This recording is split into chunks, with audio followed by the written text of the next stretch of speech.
नमस्कार मित्रांनो, आज आपण पाहणार आहे ही वस्तू जी DC कन्व्हर्टर आहे त्याचं काम काय आहे आणि कुठं यूज होत आहे ते आपण आज पाहणार आहे। तर ही जी वस्तू आहे ती DC कन्व्हर्टर आहे जी इलेक्ट्रिक अदर ब्रँडचे व्हेकल आहेत त्याच्यामध्ये यूज होत आहेत। त्याचं काम आहे की जे इंडिकेटर हॉर्न लाईट ही सगळं याच्यावरूनच तुमची गाडीचे जे लाईट इंडिकेटर यूज होतात व चालू होतात ते याच्यावरूनच चालू होतं। जर उडाला व बंद झाला खराब झाला तर ते इंडिकेटर हॉर्न आणि लाईट हा तिन्ही वस्तू आधी बंद पडणार।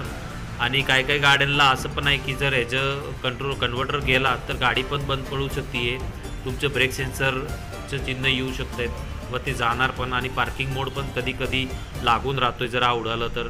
काय काय गाड्यांमध्ये असं पण आहे, प्रत्येक गाडीमध्ये नाही आहे। तर आपण पाहू शकतो आहे रेड आणि ब्लॅकची वायर आहेत ते तुमची जी बॅटरी असेल 72 वोल्ट 60 वोल्ट त्याच्या इनपुट आहे। आणि जी येलो कलरची वायर पाहू शकता माझ्या हातात आहे ती आउटपुट आहे, बाहेर निघते जी वोल्ट एम्पियर 12 वोल्ट निघतो आहे। जिथं आपण लाईट इंडिकेटर होण्यासाठी वापर करतो ते येलो वायर जी आहे त्याच्यामधनं निघते, आपण ही पाहू शकतो आहे।